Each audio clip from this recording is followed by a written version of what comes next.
नमस्कार दर्शकों, मैं दीक्षा। एक बार फिर स्वागत है आपका हमारे ऐसी न्यूज़ मध्य प्रदेश में। दोस्तों, एक बार फिर से हमारी टीम पहुंची है सतलोक आश्रम बैतूल। जैसा कि संत रामपाल जी महाराज के सानिध्य में वर्ष भर में लगभग 6 समागम किए जाते हैं और ये 2025 का आखिरी समागम है। आप सामने बोर्ड देख पा रहे होंगे, सतलोक आश्रम उर्दन बैतूल, जहाँ पर हम पहुँचे हुए हैं। और यहाँ साइड में एक बड़ा सा बैनर लगा हुआ है जिसमें बताया गया है कि ये समागम किसके उपलक्ष्य में किया जा रहा है। तो आप यहाँ पर देख पाएंगे कि 512वां दिव्य धर्म यज्ञ दिवस, जो कि 4, 5 और 6 नवंबर को मनाया जाएगा, जहाँ पर कई सारे कार्यक्रम किए जाएंगे। तो यहाँ पर कुछ सेवादार भी हमारे साथ मौजूद हैं, उनसे हम कुछ जानेंगे ये दिव्य धर्म यज्ञ दिवस के बारे में और यहाँ की जो व्यवस्थाएँ हैं उनके बारे में भी हम आपको अंदर चलकर सब कुछ आपको रूबरू करवाएंगे। तो दर्शकों, कुछ सेवादार हमारे साथ यहाँ पर मौजूद हैं, उनसे हम जानते हैं यहाँ की कुछ सेवाओं के बारे में। नमस्कार सर। नमस्ते जी। सर, क्या नाम है आपका? जगदीश दास। सर, आपसे जानना चाहेंगे यहाँ पर जैसा कि जो समागम किया जा रहा है वो दिव्य धर्म यज्ञ दिवस के उपलक्ष्य में हो रहा है, तो ये क्या है, हमारे दर्शकों को बताइए।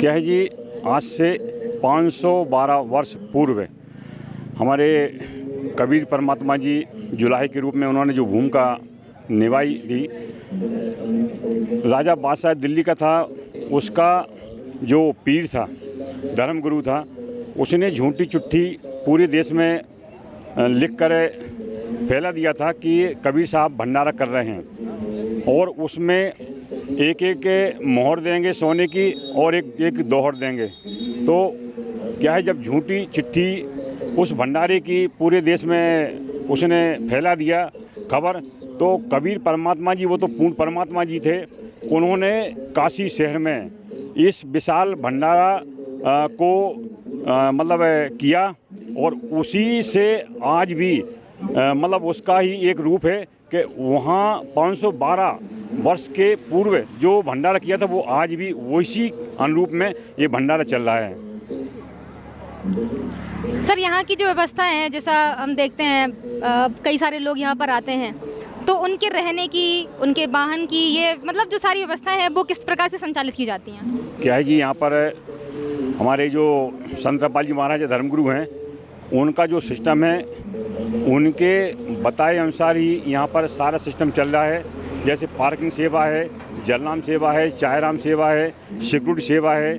यहाँ पर मतलब निःशुल्क रहने की व्यवस्था भी है, निःशुल्क खाने की व्यवस्था भी है। 3 दिन का विशाल भंडारा है जिसमें अमर ग्रंथ के अमर वाणी का पाठ भी होता है और दूर दूर से जो भी मतलब अनुयायी आते हैं यहाँ पर, उनको ठहरने की काफ़ी अच्छी व्यवस्था है, उनको कोई दिक्कत नहीं होती। यहाँ पर यदि कोई भगत है या कोई हमारा बहनें हैं बीमार हो जाती हैं, उसके लिए मेडिकल की सुविधा भी प्रदान की है गुरुजी ने और वाहन की सुविधा भी है। उनको तत्काल इलाज की सुविधा उन्होंने दे रखी है कि जो भी कोई भी श्रद्धालु यदि बीमार होता है तो उनको इलाज की तत्काल व्यवस्था की जाए। धन्यवाद सर। जी नमस्कार सर। सर, क्या नाम है आपका? आकाश दास। सर, आपसे जानना चाहेंगे, जैसा भी सर ने बताया कि यहाँ पर इतनी सारी जो व्यवस्थाएं हैं, मेडिकल की भी है और वाहनों के लिए भी, खाने पीने का सारी व्यवस्थाएं यहाँ पर की जाती हैं, तो उसके लिए जो लोग आते हैं उनसे कितना चार्ज लिया जाता है और आप लोग यहाँ पर जो सेवाएं दे रहे हो उसके लिए आपको कितने रुपये दी जाती हैं? देखिए जी, यहाँ पर जो भी अनुयायी आते हैं, भगत आते हैं, यहाँ पे सारी व्यवस्थाएं बिल्कुल निःशुल्क है जी। यहाँ पे पूरा परमात्मा जी के दया से यहाँ पे जो शुद्ध देसी घी से निर्मित भंडारा बनाया जाता है। यहाँ पे जो स्वास्थ्य शिविर भी है वो भी बिल्कुल पूरी तरह निःशुल्क है। यहाँ पे ठहरने की, रुकने की, मतलब सारी व्यवस्थाएं यहाँ परमात्मा जी की दया से बिल्कुल निःशुल्क है जी।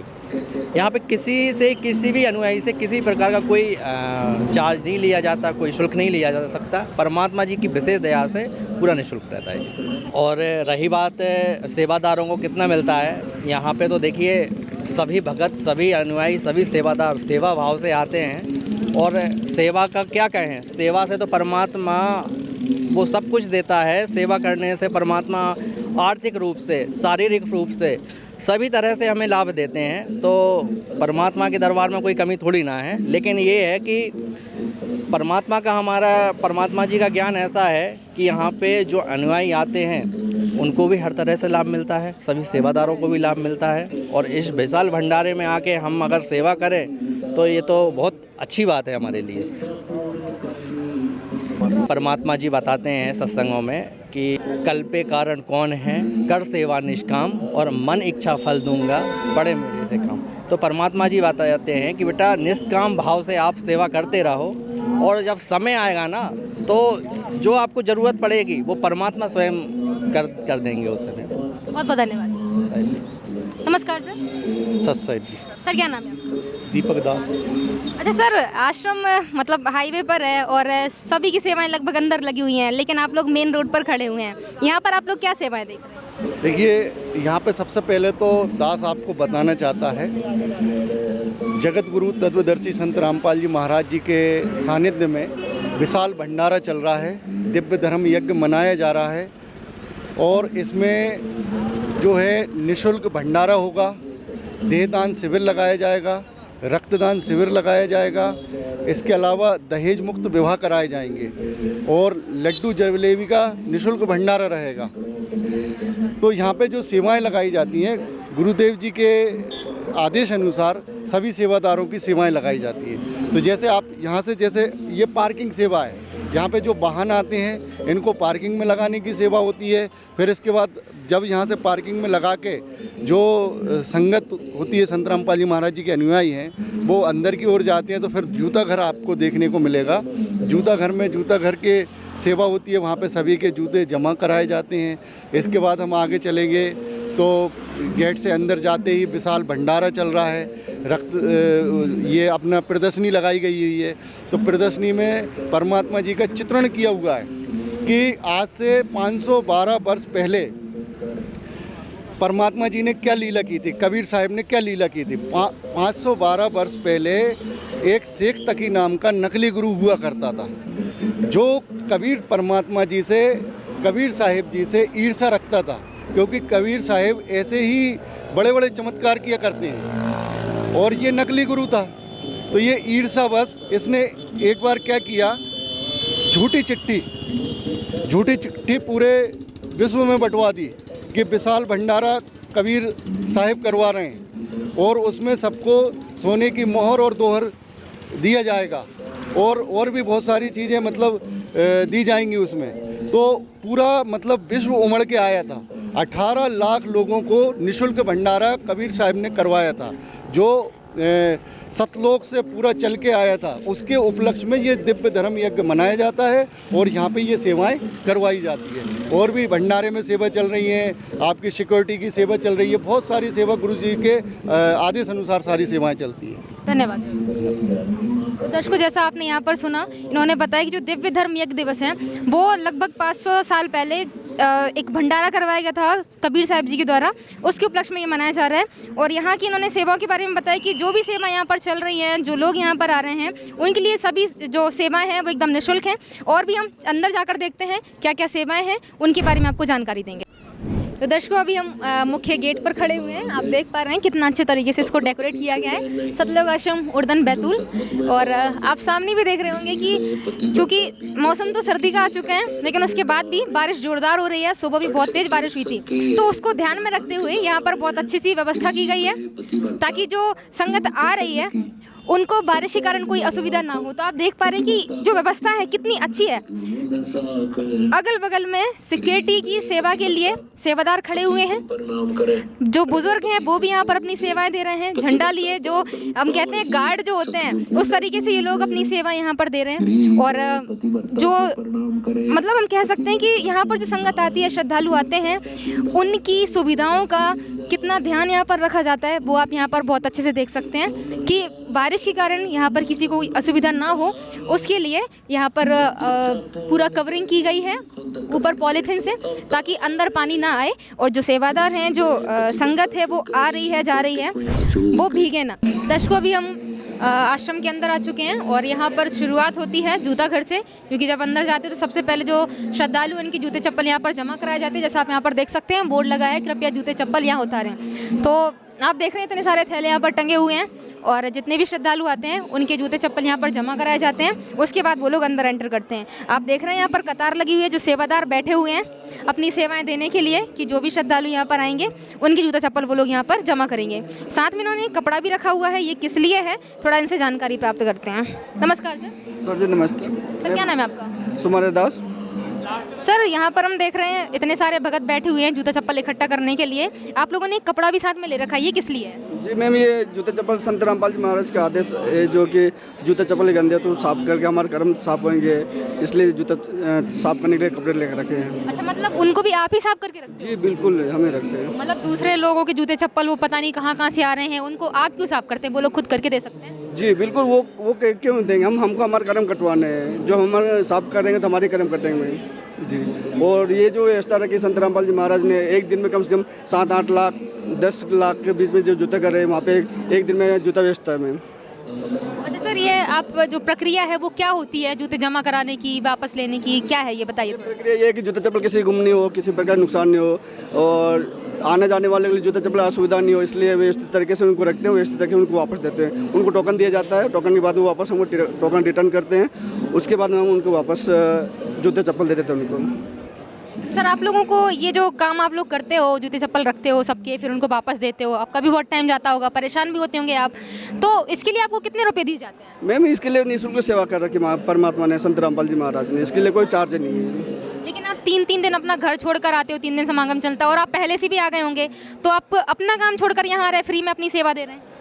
ये तो परमात्मा की दया है हमारे पे, हम नीचों पे दया कर रखी है। जो 3 दिन के हम तो 7 दिन से यहाँ बैठे हुए सेवा कर रहे हैं मालिक के दया से। और ये हमारे जो सतलोक से हम जो गलती करके आए हैं, उससे हमारे पाप कर्म जो इतने बढ़ चुके, असंख्य जन्म से पाप करते आ रहे हैं, उसका मोक्ष की प्राप्ति के लिए हम ये सेवा कर रहे हैं। बहुत बहुत धन्यवाद। धन्यवाद।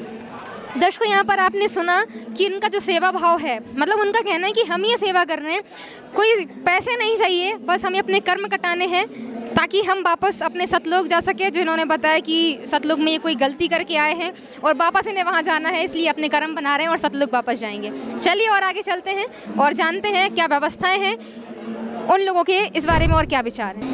दर्शकों, यहाँ पर एक और जगह है जहाँ पर पाठ प्रसाद, रक्षा सूत्र और चिरौंजी प्रसाद का वितरण होता है, तो इनसे थोड़ा जानते हैं कि ये प्रसाद कितने में देते हैं। नमस्कार सर। सर क्या नाम है आपका? गोपाल दास।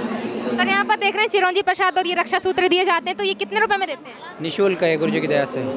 लेकिन हम कहीं और जाते हैं तो वहाँ पर तो प्रसाद लिया जाता है 5-10 रुपए में, फिर मंदिर में चढ़ाते हैं, तो आप लोग फ्री में क्यों दे रहे हैं? यह गुरु जी का आदेश है, इसीलिए हम फ्री में देते हैं। दर्शकों, अभी हम पुस्तकालय के पास पहुँच चुके हैं।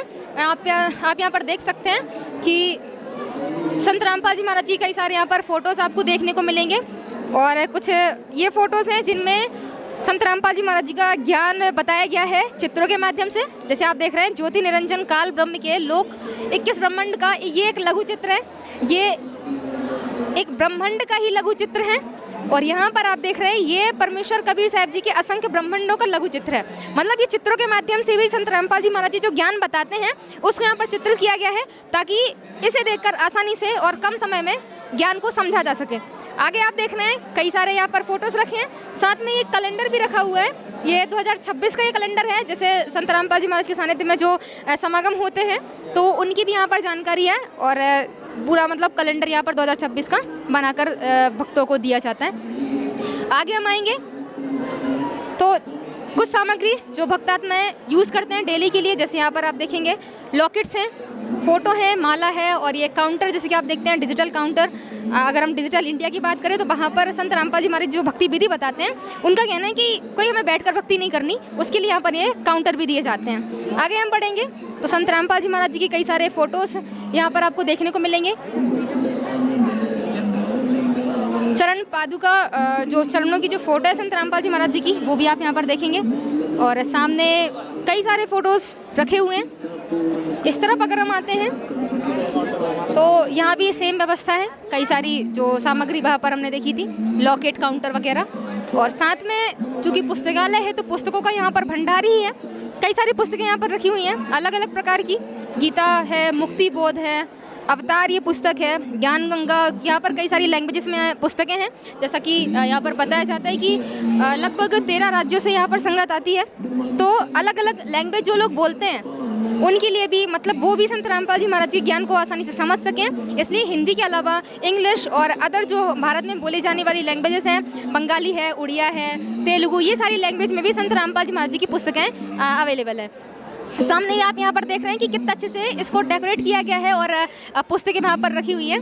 तो पुस्तकालय ही मतलब हम इसे नहीं कहेंगे कि यहाँ पर संत रामपाल जी महाराज जी की जो भी हर आवश्यक चीज़ें जो श्रद्धालु लेते हैं अपने घर में रखने के लिए, फ़ोटो से लेकर पुस्तकों तक, और जो ज़रूरी सामग्री जैसे आपको बताया काउंटर है, लॉकेट वगैरह, ये सब चीज़ें भी यहाँ पुस्तकालय में भक्तों के लिए उपलब्ध करवाई जाती हैं। दर्शकों, ये रहा निःशुल्क नाम दीक्षा केंद्र। पहले ही निःशुल्क बोर्ड लगा हुआ है, मतलब यहाँ पर जो भी श्रद्धालु नाम दीक्षा लेने के लिए आते हैं उनसे किसी भी प्रकार का शुल्क नहीं लिया जाता। लेकिन क्या ये सच्चाई है? क्योंकि जब हम बाहर जाते हैं तो लोग बताते हैं कि संत रामपाल जी महाराज जी से नाम दीक्षा लेने के लिए हमें पैसे देने होते हैं। तो क्या सच में पैसे यहाँ पर लिए जाते हैं? ऊपर बस निःशुल्क लिखा जाता है? वो सब जानकारी हम यहाँ पर लेंगे। और जब भी हम समागम में आते हैं तो हर बार नाम दीक्षा यहाँ पर होती है। आज चूँकि पहला दिन है समागम का, तो जान लेते हैं कि अभी तक कितनी नाम दीक्षा यहाँ पर हो चुकी हैं। दर्शकों, यहाँ पर कुछ बहनें बैठी हुई हैं, उनसे जानते हैं। ये कुछ रजिस्टर उन्होंने अपने साथ में रखे हुए हैं, तो ये प्रोसेस क्या होती है नाम दीक्षा की, वो थोड़ा जानेंगे। नमस्कार जी। नमस्कार जी। क्या नाम है आपका? मेरा नाम रंगावती दासी है। अच्छा मैम, ये जब भी यहाँ पर समागम होते हैं तो हर बार नाम दीक्षा होती है, 50, 100, एक दिन में जितना भी हो जाए। तो आज की अगर हम बात करें तो आज कितनी नाम दीक्षा हो चुकी है? आज सुबह से 6 बजे से लेकर आज नाम दीक्षा हो गए लगभग 25। अच्छा, नाम दीक्षा के पहले एक फॉर्म फिल किया जाता है, तो वो फॉर्म आप लोग क्यों फिल करवाते हो? क्योंकि हमारे परमात्मा ने फार्म इसलिए बनवाते हैं कि उसमें एक प्रति हमारे लिए फॉर्म भर के देते हैं। वो जो नाम दीक्षा लेते हैं ना, उनके लिए एक फॉर्म दिया जाता है। एक उसका एक प्रति हमारे पास रहता है, जानकारी के लिए रहता है वो। अच्छा, जानकारी रहे कि कितने लोगों ने नाम दीक्षा ली है? जानकारी के लिए कि कितने हमारे यहाँ से कितने नामदान लिए चुके। अच्छा, जब संत रामपाल जी महाराज से नाम दीक्षा ली जाती है तो कुछ नियम बताए जाते हैं, तो वो नियम क्या है वो हमारे दर्शकों को बताइए। हमारे नियम है परमात्मा के। पहला नियम है हुक्का, शराब, मांस, तम्बाकू, बियर, सिगरेट, हुला, सूना, अंडा, सुल्फा, अफीम, गांजा और अन्य नशीली वस्तु का सेवन तो दूर रहा। किसी की नशीली वस्तु लाकर भी नहीं देना है, क्योंकि नशा नहीं करना है। परमात्मा हमारे नियम बताते हैं, नशा नहीं करना है। दूसरा नियम है किसी प्रकार का कोई व्रत, तीर्थ, गंगा स्नान आदि कुछ नहीं करना है, तथा अन्य धार्मिक स्थल पर स्नान या दर्शनार्थ नहीं जाना है, क्योंकि किसी धार्मिक स्थल पर स्नान दर्शनार्थ नहीं जाना है। केवल परमात्मा की पूजा बताते हैं परमात्मा कि मालिक के दर्शन करो, मालिक के समागम होता है, भंडारे में जाओ और अपने घर में पूजा स्थल बनता है, वही हमारी तीर्थ व्रत सब कुछ होता है। ऐसा मालिक ने नियम बताए हैं। तीसरा नियम है यदि किसी की मौत हो जाती है तो उसके फूल आदि कुछ नहीं उठाना है, ना पिंड भरवाने हैं, ना तीर्थ व्रत कुछ नहीं करवाना है, ना पिंड भरवाना है, ना 13वीं, 6माही, बारसोदी, पितृ पूजा, कोई समाधि पूजना, श्राद्ध निकालना आदि कुछ नहीं करना है। तथा वह 5 तत्व से बना शरीर तो एक वस्त्र के तरह है। वह मूल वस्तु जीवात्मा है, वो अपने कर्म आधार पर नए शरीर में जा चुकी होती है। हम अज्ञानियों द्वारा भ्रमित होकर पीछे क्रियाएं करते रहते हैं जो व्यर्थ है। गरीबदास जी महाराज कहते हैं, देह पड़ी तो क्या हुआ, जो उठी सभी पटी, पक्षी उड़ा आकाश को चलता कर गया बीट। चौथा नियम है अन्य किसी देवी देवता का पूजा नहीं करना है। कबीर साहब कहते हैं, माई मसाड़ी शेर शीतला भैरव भूत हनुमान, परमात्मा उनसे दूर है जो इनको पूजन। ठीक है। 5वां नियम ऐसे व्यक्ति का जूठा नहीं खाना जो नशीली पदार्थ का सेवन करता हो। 6वां नियम है जुआ ताश कभी नहीं खेलना है, जुआ ताश से मना करते हैं परमात्मा, जुआ ताश नहीं खेलना है। 7वां नियम है किसी प्रकार के खुशी के अवसर पर नाचना व अश्लील गाने गाना सख्त मना है। 8वां नियम है अपने गुरुदेव जी की आज्ञा के बिना घर में किसी प्रकार के यह घमंड धार्मिक अनुष्ठान नहीं करवाना है। बंदी छोड़ अपनी वाणी में कहते हैं, गुरु जी कहते हैं, गुरु बिना यज्ञ हमन जो करी मिथ्या जाय कभू नहीं पढ़ी, गुरु बिन हमन यज्ञ जो साधे औरों 10 पातक लागे। 9वां नियम है छुआछूत नहीं करना है। हम सब एक मालिक के बंदे हैं। भगवान ने किसी भी जाति, मजहब, धर्म के, स्त्री के, पुरुष में कोई अंतर नहीं किया, तो हम क्यों करें। 10वां नियम है दहेज लेना व देना कुरीति तथा मानव मात्र के अशांति के कारण है, उद्देश्य के लिए मना है। जिसने अपने कलेजे की कोर पुत्री दे दिया फिर बाकी क्या रहा, आपसे आवर रतन बराबर मांगा आवे लोहा। परमात्मा कहते हैं दहेज लेना देना एक कुरीति है, वो मना करते हैं परमात्मा। 11वां नंबर है वास्तुकला ज्योतिष आदि के चक्कर में नहीं पड़ना, प्रभु पर विश्वास रखें। वास्तुकला ज्योतिष आदि मतलब जंतर मंतर में नहीं जाना है। उपरोक्त नियमों में से किसी भी नियम उल्लंघन कर दिया तो आप नाम रहित हो जाओगे। ये हमारा नियम है, 11 नियम है, परमात्मा इसमें फॉलो करना आते हैं। धन्यवाद सत साहिब जी। दर्शकों, चूँकि ये पहला दिन है समागम का और आप देख रहे हैं इतने सारे जो लोग हैं, संगत है वो आ रही है और प्रसाद ग्रहण करके कई लोग यहाँ से वापस भी जा रहे हैं। तो जैसा कि बताया जाता है कि हर बार ही लगभग 13 राज्यों से संगत यहाँ पर आती है, तो यहाँ पर लाखों की संख्या में लोग आते हैं और आना जाना इस प्रकार से लगा रहता है। दर्शकों, अभी हम खड़े हैं आध्यात्मिक प्रदर्शनी द्वार पर और इसके अंदर की जो भी चीज़ें हैं वो आपको हम एक दूसरे वीडियो में दिखाएंगे। अभी हम चलते हैं अंदर पंडाल में, जहाँ पर संगत के बैठने की, रहने खाने की व्यवस्थाएं की जाती हैं। अभी हम आ चुके हैं सत्संग पंडाल में, जो मुख्य पंडाल होता है जहाँ पर संत रामपाल जी महाराज जी का सत्संग होता है और जहाँ पर जो श्रद्धालु हैं वो बैठते हैं। तो एक तरफ आप यहाँ देखेंगे भीड़, क्योंकि समागम की शुरुआत हो चुकी है और इतने सारे लोग यहाँ पर आ चुके हैं। पहला दिन है, पूरा जो आश्रम है वो खचाखच भरा हुआ है। कुछ बैठे हुए हैं, कुछ आराम पर नहीं, क्योंकि यहाँ पर जो सेवाएं चलती हैं वो शिफ्ट के हिसाब से सेवाएं चलती हैं। तो कोई सेवादार हैं जो अभी विश्राम कर रहे हैं, कोई बैठे हुए हैं। तो आप एक चीज़ और यहाँ पर देखते हैं कि भक्तों और बहनों का जो रहने का मतलब जो व्यवस्था की जाती है यहाँ पर वो अलग अलग होती है। यहाँ पर आपको बहनों के रहने की व्यवस्था नहीं मिलेगी। यहाँ पर केवल भगत ही अपना विश्राम करते हैं, उनके ही बैग वगैरह यहाँ पर रखे हुए हैं। और दूसरी तरफ अगर हम बात करें तो जो बहनों के रहने की व्यवस्था होती है वो एक तरफ की जाती है। इसकी एक बाउंड्री भी बनी है, गैलरी है यहाँ से, और एक पर्दा भी लगा दिया गया है बहनों की सिक्योरिटी को देखते हुए। तो यहाँ पर देख रहे हैं जैसे कि जो माइयाँ हैं, बेटियाँ हैं, ये सभी लोग यहाँ पर बैठते हैं और यहीं पर इनका विश्राम करने की जगह होती है। और दूसरी तरफ आप देखेंगे यहीं पर भंडारे की व्यवस्था चलती है। भंडारा कहें तो मतलब यहाँ का जो भंडारा है एकदम बहुत विशाल सा, बर्तन रखे हुए हैं यहाँ, और यहाँ पर जो श्रद्धालु आते हैं उनके खाने पीने की व्यवस्था की जाती है। आप देखेंगे कई लोग भंडारा परोस रहे हैं और इतनी सारी कतार यहाँ पर बनी है जहाँ पर लोग बैठकर, जो बहनें हैं यहाँ पर बैठकर ये लोग भंडारा कर रही हैं। तो हम अंदर चलेंगे और देखते हैं भंडारे में क्या क्या यहाँ पर जो श्रद्धालु आए हुए हैं उनको परोसा जा रहा है, या उसके बारे में यहाँ की जो व्यवस्था है उनके क्या ही कहने हैं। मतलब यहाँ जो बहनें हैं, एक तरफ तो वो उनका सोने की व्यवस्था है और वहीं सामने ही जस्ट उनके भंडारे की व्यवस्था चल रही है। इसी प्रकार भक्तों के लिए सिस्टम बनाया जाता है, एक तरफ उनके रहने की व्यवस्था होती है और वहीं दूसरी तरफ उनका भंडारा चल रहा होता है। तो चलिए हम अंदर चलते हैं और जानते हैं यहाँ के भंडारे में इस बार क्या क्या नया कुछ खास यहाँ पर दिया जा रहा है, परोसा जा रहा है।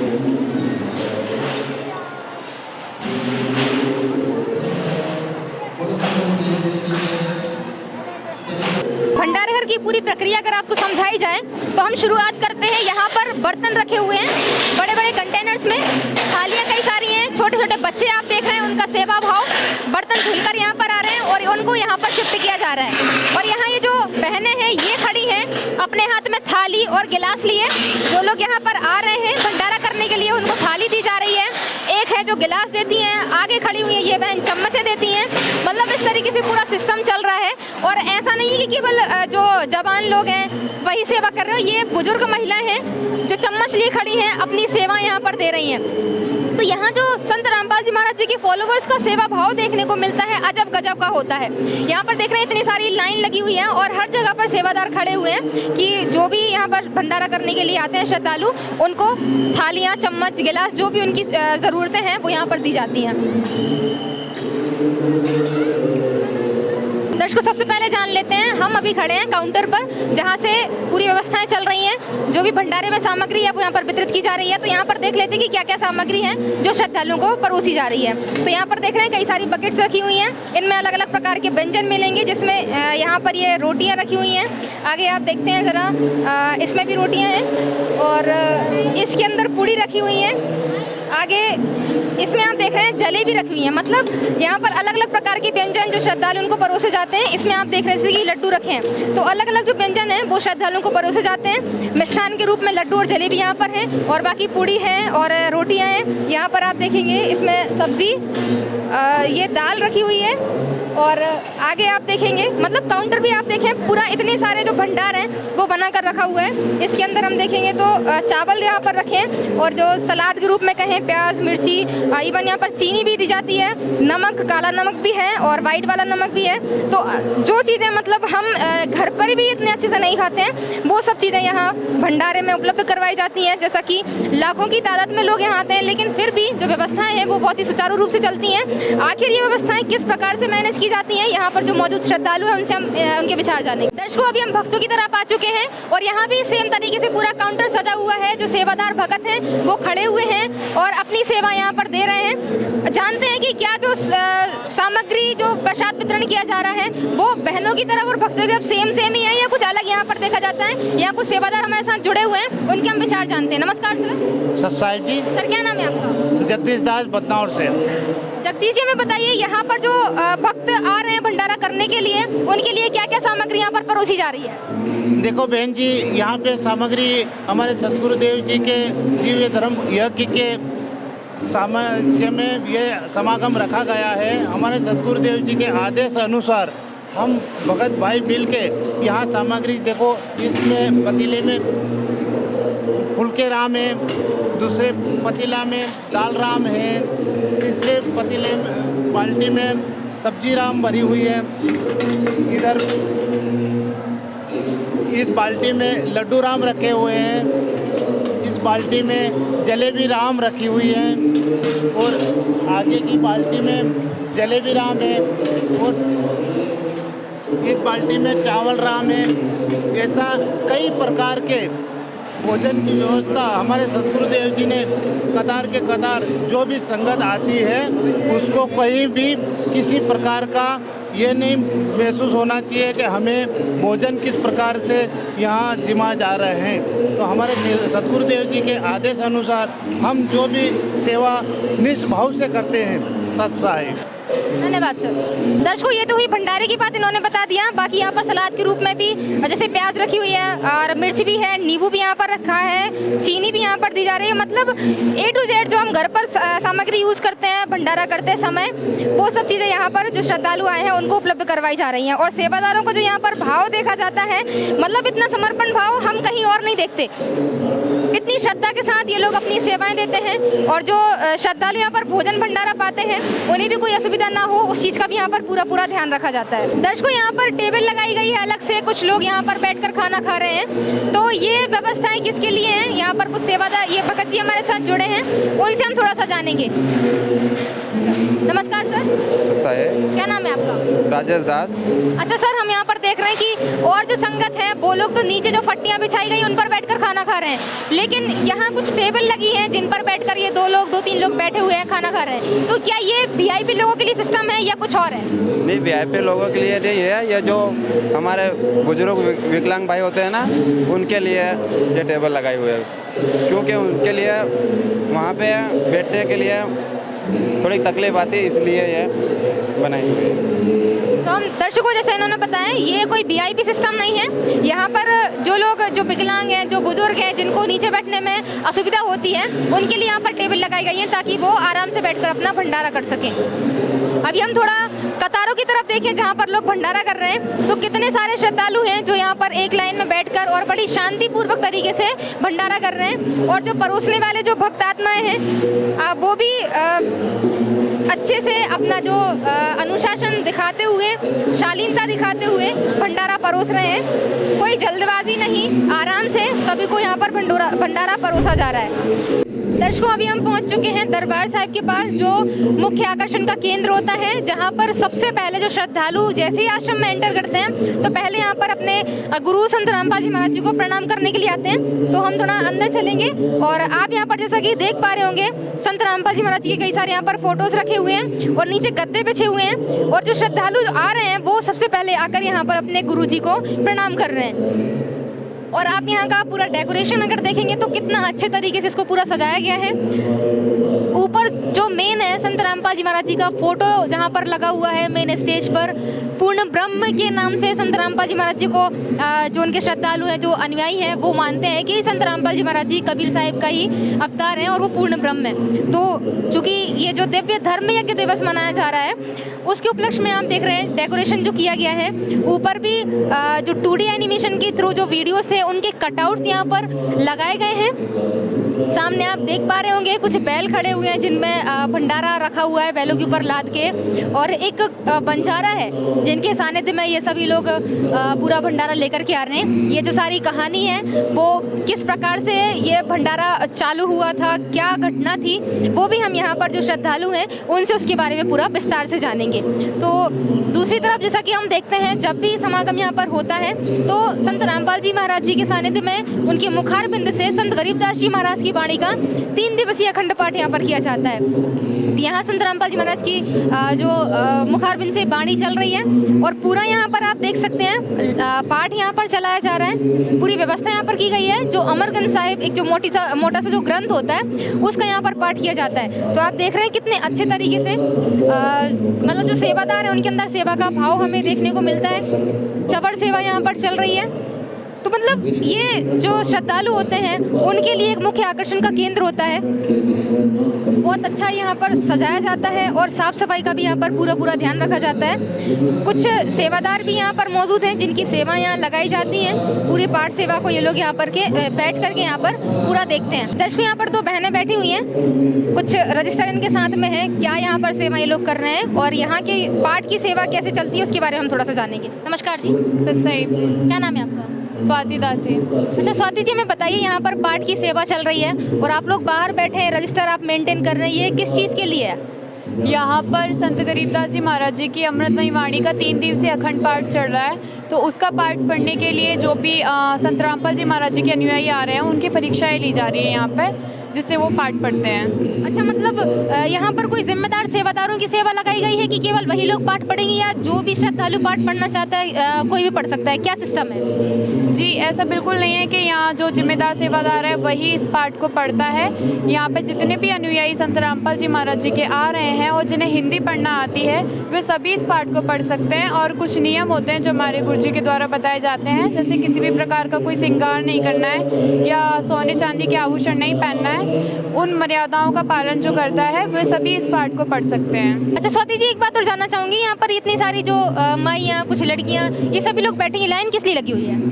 यहाँ पर इन सभी की परीक्षा हो गई है और इसके बाद ये पाठ पढ़ने जाएंगे टर्न वाइज, क्योंकि संगत ज़्यादा होती है तो ये 5 या 10 मिनट का इन्हें टाइम मिलता है पाठ पढ़ने के लिए। इस कारण से ये सारी लाइन लगी हुई है। अच्छा, पाठ पढ़ने मतलब ये लोग लाइन लगाकर बैठे हुए हैं, तो इतना शौक क्यों है या क्यों ये लोग पाठ पढ़ते हैं? क्या होता है पाठ पढ़ने से, क्या लाभ होता है? इस वाणी का पाठ पढ़ने से हमें बहुत लाभ मिलता है, क्योंकि ये पूर्ण परमात्मा की अमर वाणी है। इसको पढ़ने से जो भी अनुयायी हैं संत रामपाल जी महाराज जी के, उन्हें लाभ मिलता है, आध्यात्मिक लाभ मिलता है। धन्यवाद। सत साहिब जी। दर्शकों, जैसा अभी आपको बताया कि ये जो पूरा भंडारा है 3 दिन का, सारी व्यवस्थाओं से आपको परिचित करवाया और ये जो भंडारा चल रहा है ये दिव्य धर्म यज्ञ दिवस के उपलक्ष्य में चल रहा है। तो ये क्या है और क्या थी कहानी जिसके कारण ये भंडारे की शुरुआत हुई है और ये लगभग 512वां दिव्य धर्म यज्ञ दिवस मनाया जा रहा है। तो ये पूरी कहानी हम ये जो बहन हमारे साथ जुड़ी है उनसे हम जानेंगे। नमस्कार जी। सत साहिब। क्या नाम है आपका? रिया दासी। रिया जी, में बताइए, हर जगह पर हम देख रहे हैं लिखा हुआ है दिव्य धर्म यज्ञ दिवस या आया है बंजारा केशव आया है, तो ये केशव बंजारा कौन था, ये क्या थी पूरी कहानी? ये बैल इतने सारे जिन पर भंडारा लदा हुआ है, तो ये पूरी कहानी हमारे दर्शकों को बताइए। ये कहानी है लगभग 512 वर्ष पूर्व, जब परमेश्वर कबीर साहिब जी के नाम पर एक मुसलमान पीर शेख तकी ने झूठी चिट्ठी डाल दी थी कि वह 18 लाख साधु संतों को 3 दिन तक मोहन भंडारा करवाएंगे। तो उसी घटना पर आधारित है दिव्य धर्म यज्ञ दिवस। उसमें परमेश्वर कबीर साहिब जी ने अपने निज निवास सतलोक से 9 लाख बैलों के ऊपर वहाँ से सामग्री जो भंडारा में लगती है, खाद्य सामग्री, वो लाई थी और खुद के केशव बंजारा का रूप लेके यहाँ पर आए थे और वो भंडारा संचालित किया था। इसी घटना पर आधारित है संत रामपाल जी महाराज जी के सानिध्य में जो दिव्य धर्म यज्ञ दिवस चल रहा है वो। उसी दिव्य धर्म यज्ञ दिवस के उपलक्ष्य पर यहाँ पे भी उसी प्रकार 3 दिन तक भंडारा चलेगा। यहाँ पर निःशुल्क भंडारा बनाया जा रहा है। यहाँ पे संत गरीबदास जी महाराज जी की अमृतमय वाणी का अखंड पाठ हो रहा है। यहाँ दहेज मुक्त विवाह होंगे, आध्यात्मिक प्रदर्शनी लगाई गई है, रक्तदान व देहदान शिविर एवं इसी प्रकार के अन्य कार्यक्रम भी आयोजित होंगे। बहुत बहुत धन्यवाद। सत साहिब। दर्शकों, जैसा आपने यहाँ पर सुना, जो हम हर जगह पर फोटो देख रहे थे कि एक बंजारी की फोटो है, लेकिन वो है कौन, तो अभी क्लियर हुआ कि इन्होंने बताया कि जो कबीर जी हैं, जब उनके नाम से झूठी चिट्ठियां डाली गई थी तब उन्होंने ही केशव बंजारे का रूप रखा और 3 दिन तक उन लोगों को जो साधु महात्मा आए हुए थे उनको भोजन भंडारा करवाया था। और उसी के उपलक्ष्य में यहाँ संत रामपाल जी महाराज के सानिध्य में ये भंडारा चल रहा है। तो ये थी आज की हमारी पहले दिन की पूरी कवरेज और 3 दिन तक ये समागम चलेगा। उन 3 दिनों तक की कवरेज के लिए बने रहिए हमारे साथ। ऐसे न्यूज़ सच जो आप जानना चाहते हैं।